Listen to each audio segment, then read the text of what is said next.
candidate. And we also tried to make it a national race because it will take outside money to beat him. It's just going to. If he's going to raise that kind of money, how are you going to get that in Indiana?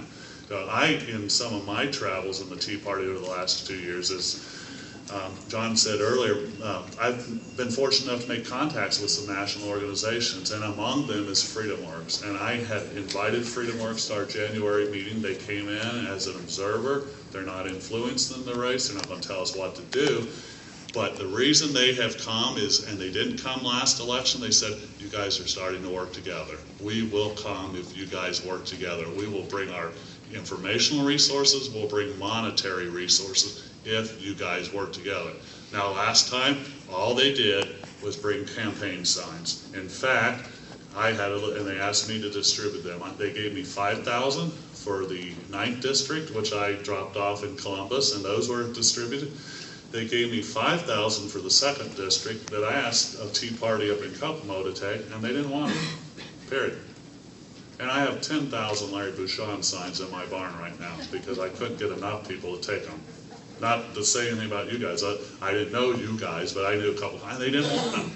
And that's a shame. Those were printed out. You ought to see the signs there. Very nice signs. They're not flimsy. If they had been out from the get-go and no one pulled them up, they'd still be out there. They're that nice of a signs. So they do have the money, and they're willing to spend it in Indiana if we work together. So I think we need to do that.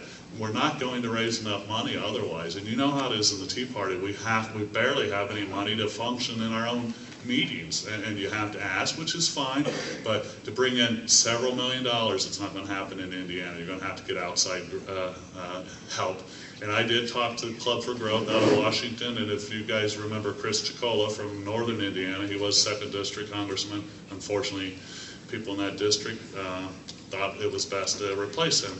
He's a good man, very conservative, and he is the president of Club for Growth. And they are just that. They look for someone that's pro-economic growth. And when I spoke to him, he said, depending on who the ultimate candidate is, we'll get in and we will put money in that race. And when we say money, we're talking millions of dollars, not $100,000, millions. And that's what it's going to take to win this race.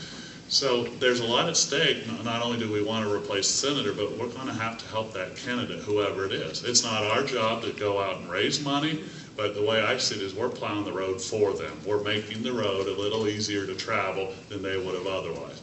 Right now we're still getting a lot of pressure, a lot of questions from people, non-Tea Party people, Tea Party, even the press. Why don't you endorse right now Richard Murdoch? Again, who says he's the only candidate? Who says he'll be the best candidate? And who has truly, truly vetted him? I don't know about you guys, but I don't have the monetary resource to vet a candidate. It takes a lot of money. And Richard Lugar is spending hundreds of thousands of dollars on any challenger, and they'll know everything there is to know about that candidate. And if you endorse the wrong candidate and it comes out, we're going to be discredited. I'm not saying Richard Murdoch's that, but I'm saying it's too early to endorse him right now. And if he wants to raise money, he is the candidate. He needs to raise money. But right now, our job is to go throughout the state and get everyone who's voted for him. I voted for him 6 times. Anyone else? 6 times I voted for him. I'm not going to the 7th time. I'm not.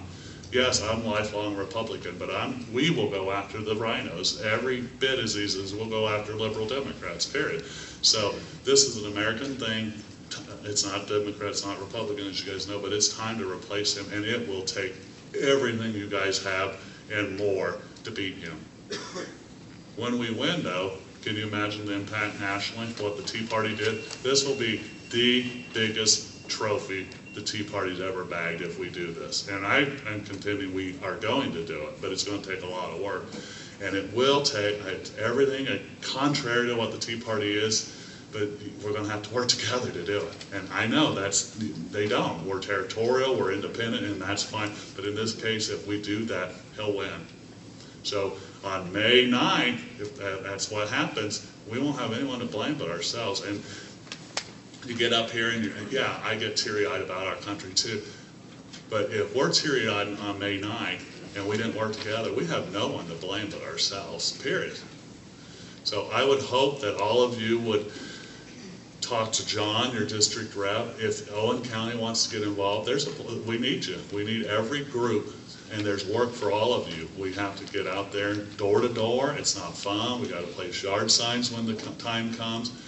We've got to talk to people who are dying-to-the-wool Lugar supporters and tell them why it's not right to vote for him this time, because they don't know. And I guarantee you, Senator Lugar is going to run commercials, and he'll be walking on his farm, and he'll talk about his background and how he pulled himself up from the bootstraps, and it will sell well. He comes off as a nice grandfatherly figure. He does. He's likable. He is.